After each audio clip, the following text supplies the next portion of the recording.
If you're like me, you start feeling really good in early November as winter is approaching.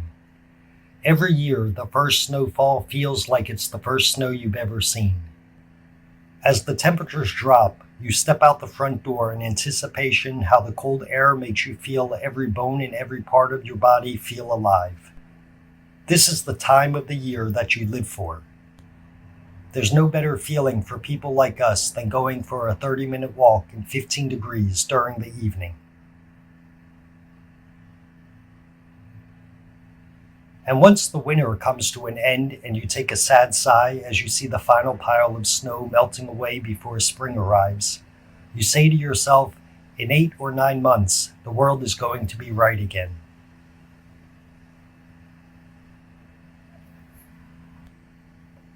The problem I have with summer is when it gets so hot, there's a limit to how many clothes you can take off in public before being thrown in jail. But in the winter, you can put on layer after layer until you're comfortable outside in the elements. And when you get home, you have the extra winter bonus of warming up and having a nice hot chocolate while watching The Godfather for the 35th time. I'm not saying there's no benefits to the summer.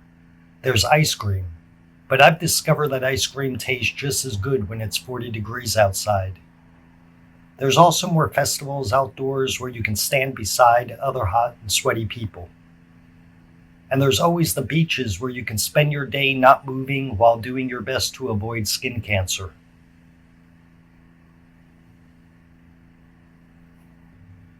One of the reasons I came to Alaska was for the cold and the snow. I understand that's not normal. People usually move to a new city or state for a better job or to be closer to family. But not many people have the opportunity to move to wherever they want to before they retire. If they did, I have a feeling people would not be moving closer to family or somewhere for a better job as often as they do today. Just imagine you can live anywhere in the world you would like to, and you'd still have the same job and earn the same amount of money that you do today. Where would you move to?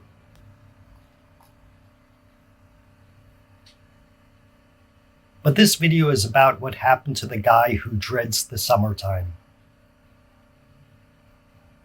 After my first winter in Alaska, after 4 months of temperatures under 30 degrees, and after 6 months of temperatures under 40 degrees, I still enjoyed the long winter, but I was curious how summer would feel here.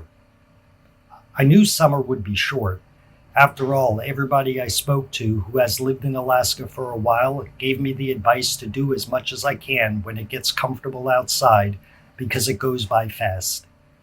And I knew temperatures would not be high, so that gave me something to look forward to. By the time June 1st rolled around, it was still in the upper 40s during the evening and reached about 55 during the daytime. June 1st was when I realized just how short the Alaskan summer would be and made me look forward to the high temperatures of 68 to 70 that would be arriving at the end of June and into July. I'm not sure what temperatures August or the beginning of September will bring, and I realized we may only be having 2 months of beautiful 70-degree summers before the cold and snow and ice is back.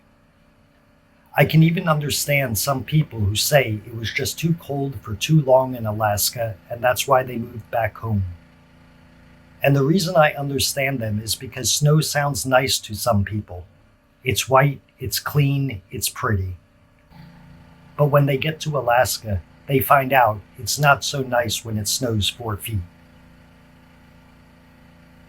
And some people like cold, but to them 15 degrees is cold in the winter. They don't understand that 15 degrees is considered a heat wave in the winter in most of Alaska. It's all fun and games until the skin on your fingers freeze to the door handle of your car. And some people don't realize the temperatures in Alaska and the snowfall in Alaska is not going to change to be exactly what they like or want because they moved here. That's not the way Alaska works. So yes, for a guy who hates summertime as much as he hates mushrooms or peas on his dinner plate, After spending one winter in Alaska, he is now looking forward to his first summer here.